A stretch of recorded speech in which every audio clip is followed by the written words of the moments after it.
절기를 지킴으로 오는 기쁨, 우리 두 번째 시간, 우리 지난주에도 우리 절기에 대한 이야기했고 오늘은 나머지 절기에 대해서 같이 말씀을 나누도록 하겠습니다. 우리나라에도 국경일이 있습니다. 우리 국경일이 있으면 공휴일로 지정을 해서 우리 나라에 속한 사람들이 쉴 수 있는 그런 권리를 가지게 됩니다. 그래서 사실 공휴일이 되었을 때 많은 사람들은 그날이 무슨 날인지도 모른 채 쉬는 사람들도 있습니다. 저희 세대까지는 또 잘 모르겠는데 저희 다음 세대 아이들은 보니까 왜 쉬는지 잘 몰라요. 그냥 빨간 날이 있으니까 쉰다 이렇게 생각을 하고 그날이 어떤 날인지 잘 모르는 경우가 많이 있는 것 같습니다. 그럼에도 불구하고 국가의 중요한 일에 모든 사람이 쉬는 이유는 무엇이냐면은 그렇게 하지 않으면 그날의 의미가 없어지고 잊혀져 버리기 때문에 그렇습니다. 국가에서 국경일을 정하는 이유는 우리가 이렇게 존재하게 된 이유가 무엇인지를 알게 하는 데 있는 것이고 우리의 기성세대의 노력과 우리의 또 더 선조들의 세대들이 노력을 하고 힘쓰고 애씀을 지킴을 통해서 이 나라가 이렇게 존재하게 되었다라는 것을 많은 백성들에게 알리기 위함입니다. 그래서 공휴일을 정해서 국가에서는 기념일을 정하고 또 기념식을 하고 그렇게 함으로 그날의 의미를 지키자는 것입니다. 그런 의미에서 이스라엘도 공휴일이 있었습니다. 우리가 오늘 좀 꽤 긴 성경을 읽었는데 거기서 보면 계속적으로 반복되는 말이 무엇이냐면 너희는 노동하지 말지니라 일하지 말지니라 이런 말들이 계속해서 나옵니다. 노동하지 말고 일하지 말라 그래서 그날에는 늦잠 자도 된다라고 하는 뜻이 아닙니다. 왜 일하지 말고 왜 노동하지 말라고 하겠습니까? 그날의 의미를 기억하라 라고 하는 이야기입니다.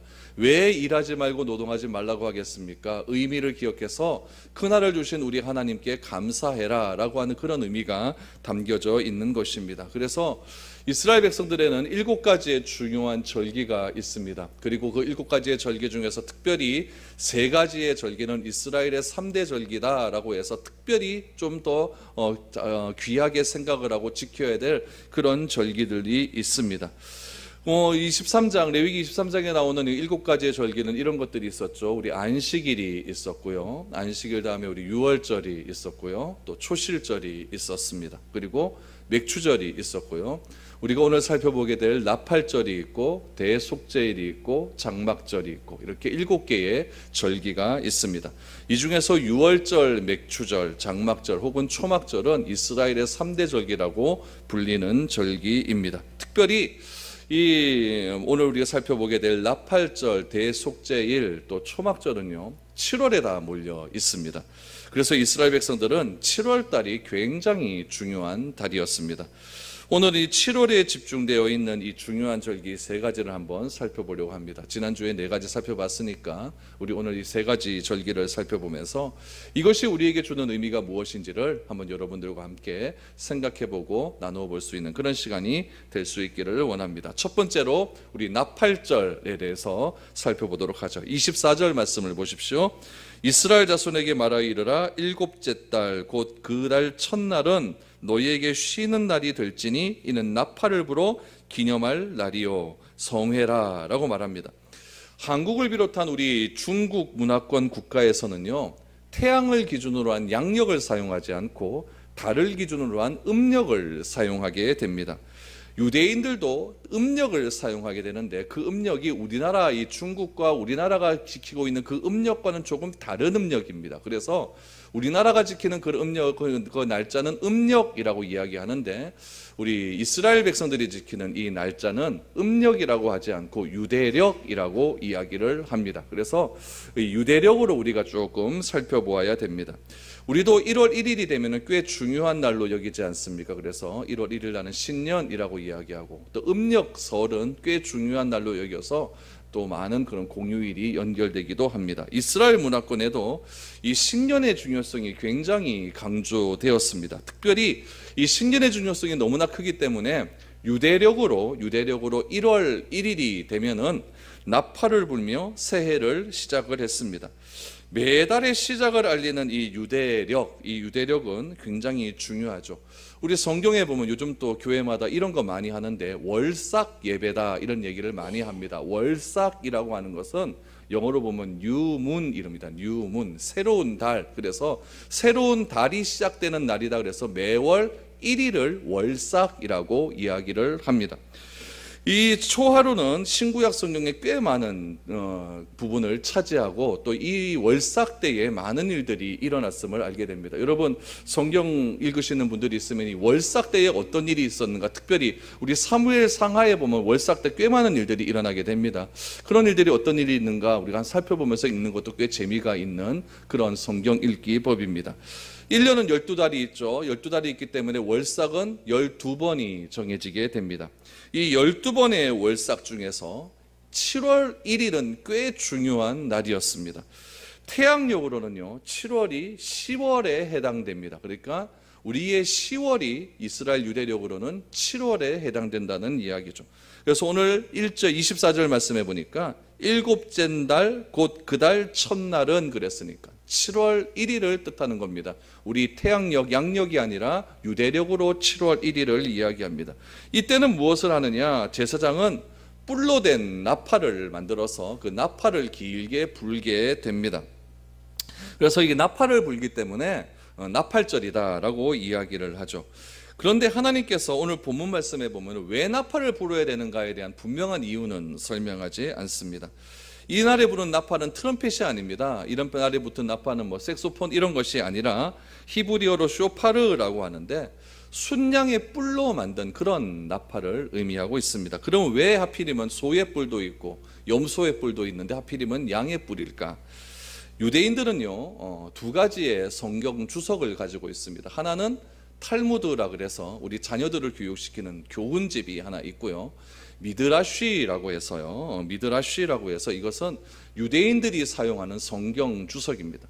이 미드라쉬에 보면은 아브라함이 모리아 산에서 이삭을 바칠 때 그 달이 언제라고 얘기하고 있냐면 그 달이 유대력으로 1월 1일이었다. 그 첫 달 1월 달이었다라고 이렇게 설명을 하고 있습니다.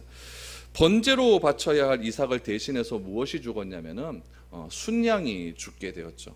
그래서 이스라엘 백성들은 이 미드라시 주석에 의해서 이렇게 설명을 합니다. 나팔전은 순양의 뿔로 만들었다라고 하는 것은 무엇이냐면은 하나님께서 아브라함에게 자식을 바치라고 했는데 그 자식을 대신해서 순양이 죽었다는 이야기죠. 그래서 그 순양을 기억하기를 원한다라고 해서 하나님께서 순양의 뿔을 만들어서 나팔을 불어라라고 이렇게 미드라시 주석에는 나와 있습니다. 이 나팔은요 전쟁의 나팔도 아니고 오늘 본문에 나타난 이 나팔은 전쟁의 나팔도 아니고 제사를 드릴 때 부는 나팔도 아니었습니다. 이 나팔은 안식년과 희년을 선포하는 그런 나팔이었습니다. 물론 매년 나팔을 불 때마다 희년이나 안식년이 오는 건 아니었지만은 이 7이라고 하는 숫자는 이스라엘 백성들에게 있어서 꽤 중요한 숫자였습니다. 그래서 하나님은 이 7월이 되면은 특별히 7월 1일이 되면은 나팔을 불어서 하나님의 존재를 알리게 하셨고 하나님이 이스라엘과 온 세상을 다스리는 것을 깨달아 알게 하기 위해서 7월 1일을 나팔절로 정해서 온 백성에게 나팔을 불며 하나님이 어떤 분인지를 기억하게 하는 절기를 지키라라고 말씀을 해 주셨습니다. 나팔을 불 때에는 우리 오늘 본문에는 나타나 있지는 않지만 우리 민수기나 또 신명기 말씀을 보시면 나팔을 불 때는 전쟁을 할 때 나팔을 불게 되었고 또 절기의 첫날 또 매달 첫날에 나팔을 불게 되었습니다. 이것은 구약적인 의미고 신약에 보면 우리가 나팔을 불 때 또 중요한 날이 또 있죠. 누가 나팔 불 때 오신다고 약속을 하셨습니까? 예수님이 재림하실 때 나팔 불면서 그렇게 온다고 말씀을 해 주셨습니다. 그러므로 이 나팔절이라고 하는 것은 우리 오늘날에는 어떤 의미를 가지고 있냐면은 하나님이 말씀에 선포되는 그 순간이 바로 나팔절이다라고 말씀을 드릴 수가 있습니다. 우리는 하나님의 말씀이 선포될 때마다 하나님의 나라가 우리에게 능력 있게 임하여서 사탄의 세력이 물러가고 우리 마음 가운데 참된 하나님 나라를 경험하며 결단하며 또 다시 한번 되새김질할 수 있는 그런 의미로서 우리는 나팔절이라고 하는 의미를 매일 우리가 말씀을 듣고 또 읽고 묵상할 때마다 그 나팔절의 의미를 되새길 수 있습니다. 그래서 이 구약시대 때는 이 나팔절의 의미가 세 가지로 나팔을 불 때는 세 가지의 의미로 사용되었습니다. 첫 번째는 우리 이스라엘 백성들이 광야 생활을 할 때 천막 텐트를 치고 생활하지 않았습니까? 근데 텐트를 칠 때 텐트가 이동할 때가 있습니다. 이동할 때 나팔을 불렀습니다. 광야에서 구름 기둥과 불 기둥이 넘치면은 광야의 텐트는 멈춰 섰습니다. 섰다가 그 구름 기둥과 불 기둥이 움직일 때에 광야의 텐트를 다 접어서 이동을 해야 됐습니다. 그래서 광야의 텐트가 이제 구름기둥과 불기둥이 움직이게 되어서 광야의 텐트가 이동되어질 때 제사장은 나팔을 불면서 진이 이동된다라는 것을 알려주었죠. 두 번째는 전쟁의 시작입니다. 전쟁을 할 때 나팔을 크게 불었습니다. 그래서 제사장이 나팔을 불게 되면 이스라엘 백성들은 진영을 갖추어서 전쟁이 시작되었다라는 것을 알리게 되는 거죠. 세 번째는 절기 때마다 나팔을 불었습니다. 그래서 절기의 시작을 알리는 것으로 나팔을 불기 시작을 합니다. 이런 모든 것들을 종합해서 민수기 10장 10절 말씀에 보면은 왜 나팔을 불어야 되는지 분명한 이유를 말씀해 주고 있습니다. 여러분 민수기 10장 10절 말씀을 한번 보시면 이렇게 나와 있죠. 또 너희의 희락의 날과 너희가 정한 절기와 초하루에는 번제물을 드리고 화목제물을 드리며 나팔을 불라. 그로 말미암아 너희의 하나님이 너희를 기억하시리라. 나는 너희의 하나님 여호와니라. 10장 10절 말씀에 보니까 나팔을 부는 목적이 분명히 소개되고 있습니다. 왜 불어야 되느냐? 나는 너희의 하나님 여호와임을 너희가 기억해라는 이야기죠. 언제 기억합니까? 매달 초하루 때마다 기억하는 겁니다. 언제 기억하는 겁니까? 이스라엘 백성들이 진을 움직일 때마다 기억하는 겁니다. 언제 기억합니까? 전쟁의 신호를 알릴 때마다 기억하는 것이죠. 전쟁의 신호를 알릴 때 왜 여호와 하나님을 기억해야 됩니까? 전쟁에 능한 신은 바로 여호와 하나님임을 이스라엘 백성들에게 각인시켜 주기 위해서 나팔을 불 때 하나님을 기억하는 겁니다. 왜 이스라엘 진중이 움직일 때 나팔을 불어서 여호와 하나님을 기억해야 됩니까? 광야를 인도하시는 분은 바로 하나님이라는 사실을 알게 하기 위함입니다. 왜 절기를 지킬 때마다 하나님이 나팔을 불 때마다 여호와 하나님을 기억해야 됩니까? 절기 때마다 하나님께서 주시는 숨은 메시지가 있기 때문에 그렇습니다. 유월절은 우리를 구원하신 하나님이다. 초실절은 이제는 우리가 처음에 곡식단을 하나님께 드리는 절기다. 이런 것들을 기억하는 거죠. 그리고 오순절이 되면 하나님께서 우리에게 율법을 허락하여 주셔서 우리와 하나님 사이에 이제는 너는 나의 하나님이 되고 나는 너희의 하나님이 되리라고 하는 그런 엄격한 언약적 관계가 설립이 된 거다. 이런 절기 때마다 주어지는 의미를 기억하기 위해서 하나님은 나팔을 불라라고 말씀을 해 주신 거죠. 그래서 너희의 하나님이 너희를 기억하시리라. 나는 너희의 여호와니라. 이 말씀을 언제마다 기억합니까? 나팔이 불 때마다. 그 나팔은 언제 불려집니까? 매달 초하루마다 불려졌다는 이야기죠. 우리도 마찬가지입니다. 하나님의 말씀을 왜 듣습니까? 우리가 하나님의 말씀을 왜 매일매일 읽습니까? 그때마다 누구를 기억하는 겁니까? 너희의 하나님 여호와를 기억하라는 이야기죠.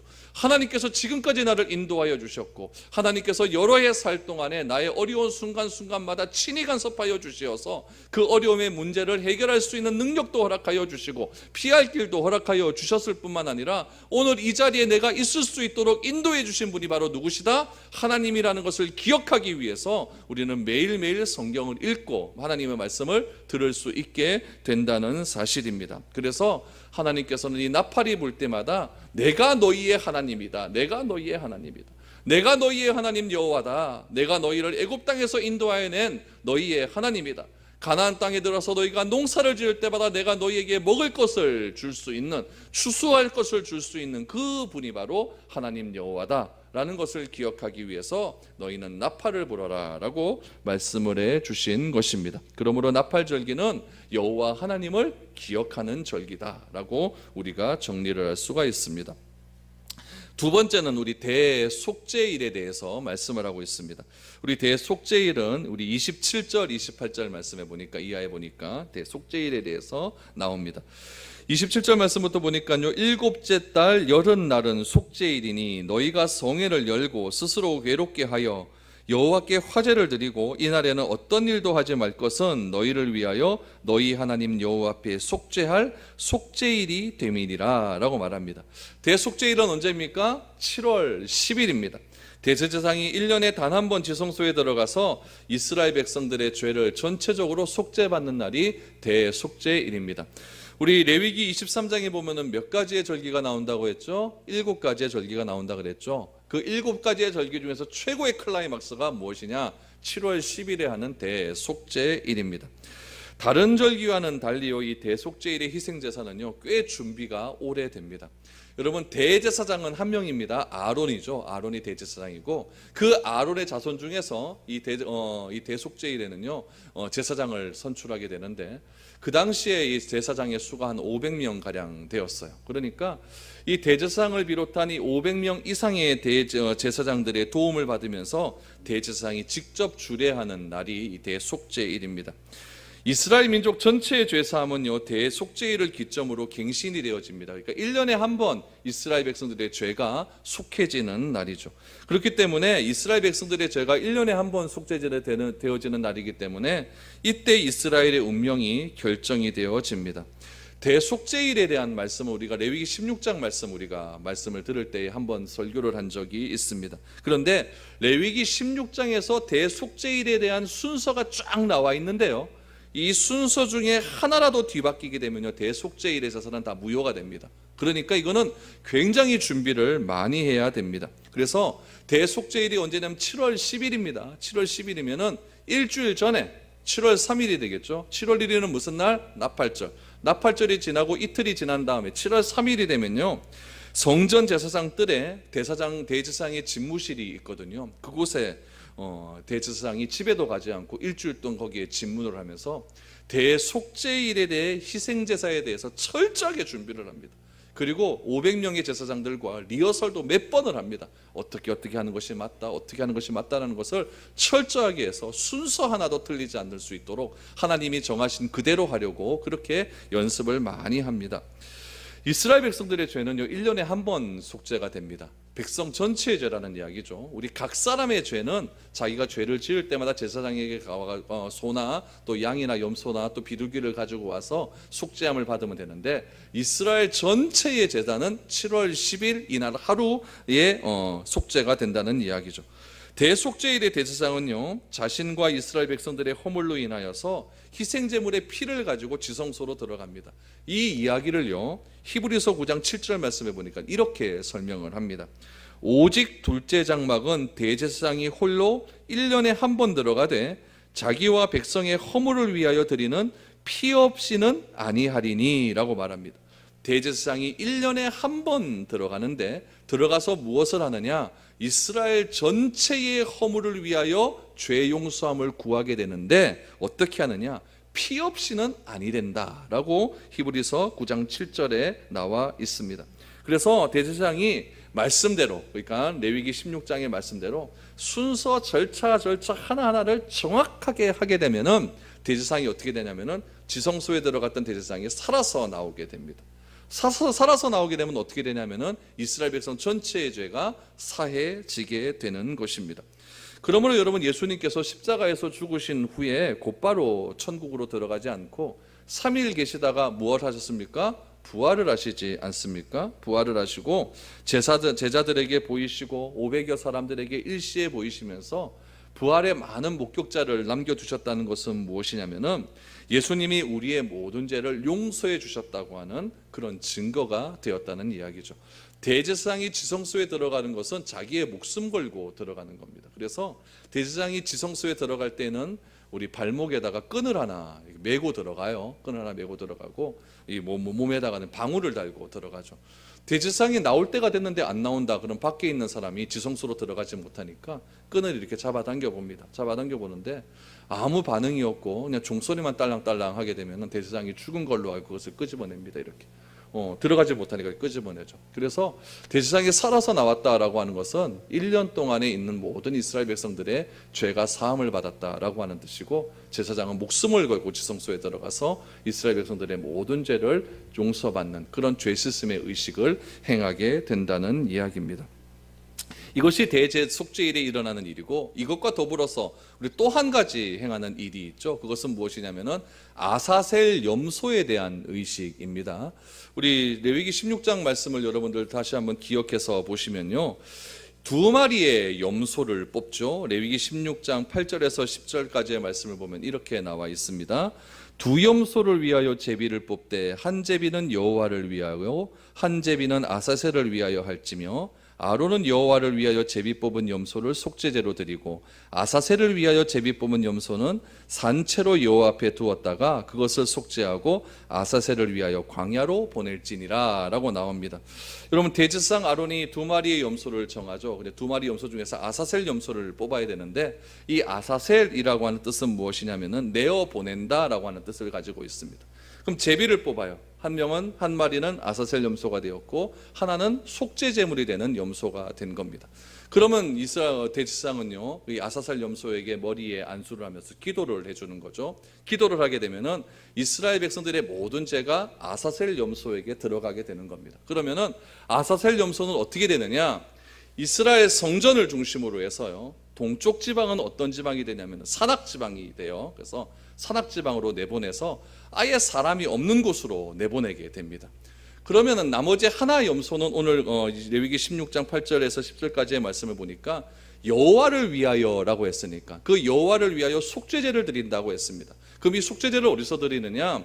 성전의 서쪽 편에서 드리게 됩니다. 성전 제단의 서쪽 편에서 드리게 되죠. 그러면은 광야로 나가는 그 산악 지방으로 가는 이 아사셀 염소는 어느 쪽으로 갑니까? 동쪽으로 가게 되는 것이고, 그 다음에 이 염소는 어디서 죽게 되냐면은 제단의 서쪽 편에서 하나님께 속죄 제물로 드리게 됩니다. 그래서 동쪽과 서쪽이 어떻게 보면은 제일 끝과 끝 아닙니까? 끝과 끝에서 한쪽에선 우리를 위해서 속죄제를 또 드리고, 그 속죄제물의 모든 이스라엘 백성들의 죄를 안고 가는 아사셀 염소는 어떻게 되냐면은 멀리 광야로 가서 그곳에서 그냥 들짐승에게 먹혀 죽게 되는 그런 일들이 일어나게 됩니다.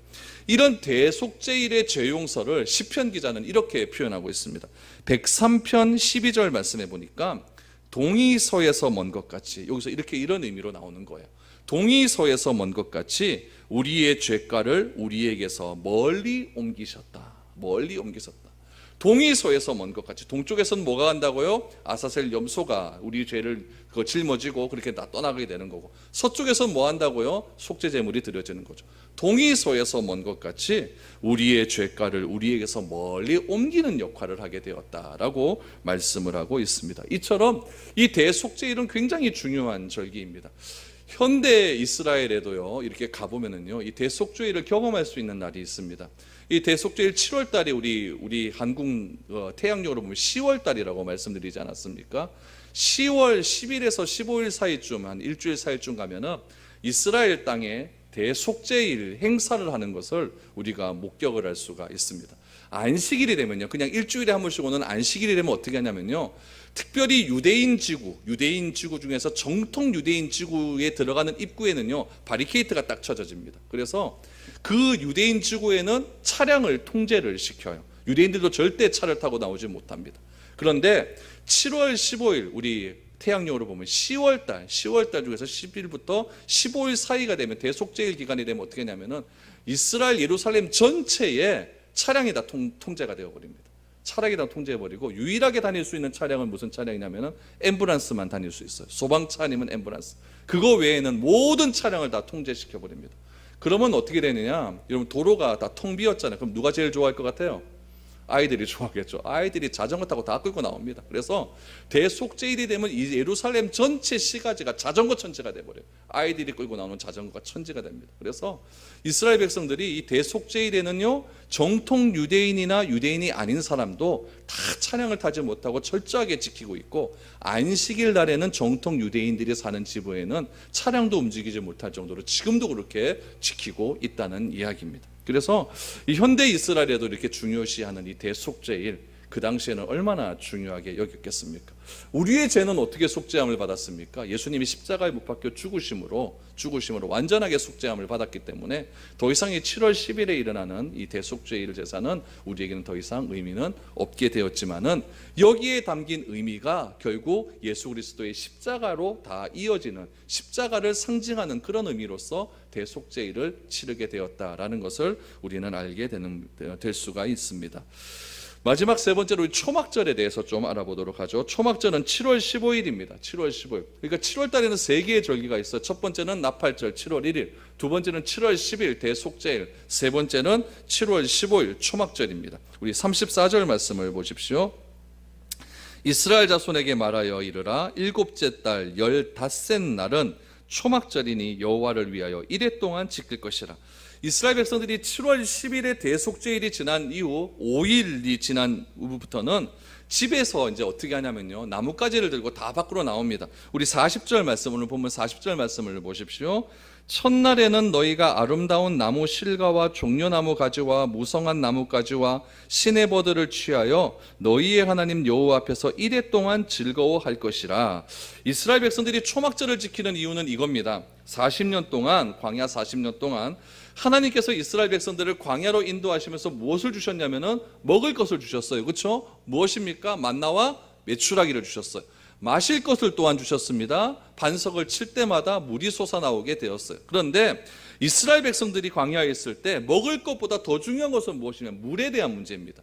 사람이 먹을 것은 좀 못 먹으면 좀 살 수는 있지만은 이 물은요, 이게 오랜 시간 못 먹으면 죽어버리거든요. 그래서 이스라엘 백성들은 초막절이 되면 어떤 행사를 즐기게 되냐면은 예루살렘에 있는 우물에서 물을 길러와서 제단에다 물을 이렇게 끼얹는 의식을 하게 됩니다. 하나님께서는 이 초막절을 통해서 이스라엘 백성들이나 우리 믿는 자들에게 광야 생활은 여전히 진행 중이라는 것을 우리에게 알려주기 위함입니다.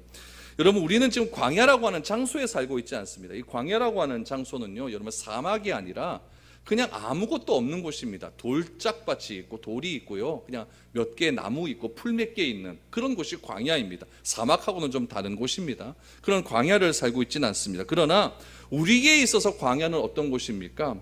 우리가 삶을 살아가면서 언제나 좋은 날만 있는 건 아니지 않습니까? 갈등도 있고 또 고난도 있고 어려움이 늘 언제나 도사리고 있어요. 이것이 바로 우리가 살아가는 삶에 있어서의 광야 생활입니다. 연단도 계속적으로 지속되어지고 있습니다. 조금 힘들더라도 우리는 지금 이 풍요로운 세상에서 광야 생활을 하고 있는 것입니다. 왜냐하면 우리가 광야를 통과한 이 경험을 가지고 세상을 넉넉히 이기며 살아갈 수 있기 때문에 그렇습니다. 그래서 예수님께서도 초막절에 나오셔서 제자들에게, 많은 사람들에게 이 초막절 의식에 대해서 하신 말씀이 있습니다. 요한복음 7장 말씀에 보면 초막절 제일 끝날에 이런 말씀을 하셨어요. 7장 37절 38절 말씀에 보니까 명절 끝날 곧 큰 날에 예수께서 서서 외쳐 이르시되 누구든지 목마르거든 내게로 와서 마시라. 나를 믿는 자는 성경의 이름과 같이 그 배에서 생수의 강이 흘러나오리라 라고 말씀을 하셨습니다. 왜 초막절날 생수의 강이 흘러나오리라라고 하는 말씀을 하셨겠습니까? 앞에서 말씀드린 바와 같이 초막절에는 우물을 길어와가지고 우물물에서 물을 한 바가지 길러와가지고 제단에게 붓는 의식을 하거든요. 그 붓는 의식이 무엇이냐면 광야 생활 중에 목마르고 힘이 들 때 하나님께서 우리에게 목마름을 해결해 주셨다라고 하는 하나님을 기억하는 의식입니다. 그때에 예수님께서는 초막절 끝날 제일 큰 날입니다. 제일 마지막 날에 그 앞에 서서 무엇이라고 말씀하셨습니까? 누구든지 목마른 자는 내게로 와서 마셔라. 내게로 와서 마셔라. 내게 와서 마시는 자는 생수의 강이 그 배에서 강같이 흘러나리라라고 말씀하시는 겁니다. 예수님이 누구라고 선언하시는 겁니까? 광야에서 너희를 인도하여 낸 하나님이라는 선언을 예수님께서 초막절 끝날 우리에게 해 주셨다는 이야기입니다. 오늘날 우리의 삶도 마찬가지지 않습니까? 우리의 이 세상은 불타는 사막과 같아서 아무리 힘이 있고 건강한 사람이라고 할지라도 지쳐서 넘어져 쓰러질 수밖에 없고 괴로움을 당하는 그런 순간순간의 삶들을 우리는 살아가고 있습니다. 그때 주님께서는 우리에게 말씀하고 있습니다. 누구든지 목마른 자는 내게로 와서 마셔라. 내게로 와서 마시는 자는 생수의 강이 그 배에서 강같이 흘러나와서 너희의 그 힘들고 어려운 상황 속에 있는 모든 문제들을 하나님께서 해결해 주실 것이다 라고 우리에게 말씀을 해 주시는 것입니다. 이 초막절이라고 하는 것은요, 우리 농번기로 보면 수장절이라고도 얘기합니다. 수장절, 장막절, 수장절 그랬으니까 추수한 곡식을 모아놓는다, 수장한다라고 하는 그런 의미가 있는 것 아니겠습니까?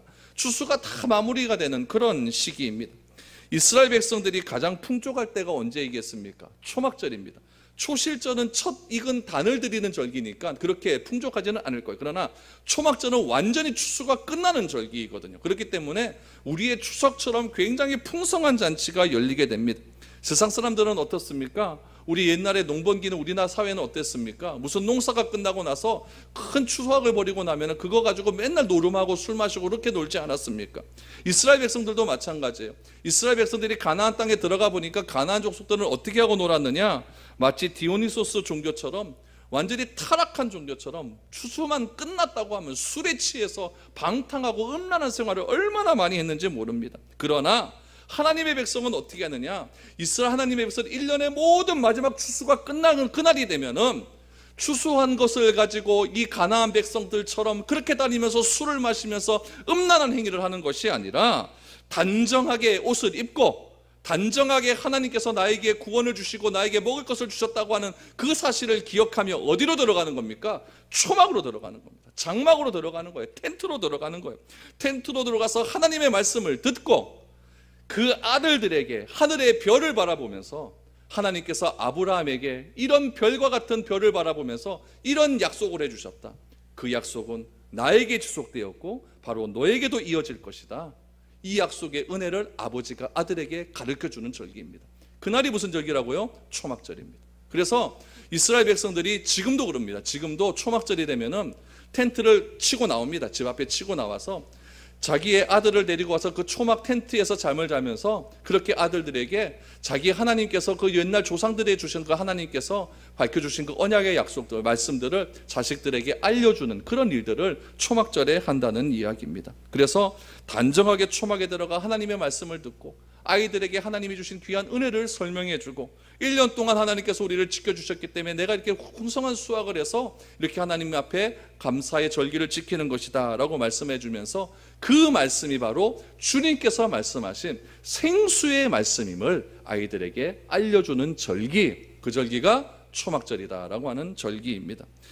지금 우리가 예수님을 믿는다는 것은요, 기쁨과 축복이 가득한 새로운 인생을 살아간다는 의미예요. 우리는 예수님을 믿으면서 불평과 불만을 가지고 살아갈 때도 있지만은 그렇게 불평과 불만 속에서 살아갈 이유가 없습니다.